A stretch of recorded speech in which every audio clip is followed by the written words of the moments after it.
ਗੁੱਸੇ ਨਾਲ ਨਾ ਚਿੜੇ ਮੈਨੂੰ ਐ ਖੁਦਾ,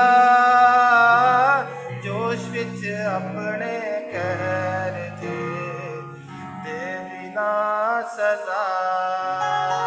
ਗੁੱਸੇ ਨਾਲ ਨਾ ਚਿੜੇ ਮੈਨੂੰ ਐ ਖੁਦਾ, ਜੋਸ਼ ਵਿੱਚ ਆਪਣੇ ਕਹਿਰ ਦੇ ਬਿਨਾ ਸਜ਼ਾ।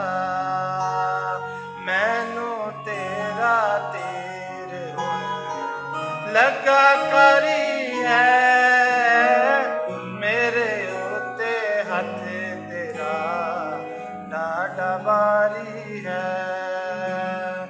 ਗੁੱਸੇ ਨਾਲ ਨਾ ਚਿੜੇਗੀ ਮੈਨੂੰ ਐ ਖੁਦਾ, ਜੋਸ਼ ਵਿੱਚ ਆਪਣੇ ਕਹਿਰ ਦੇ ਬਿਨਾ ਸਜ਼ਾ।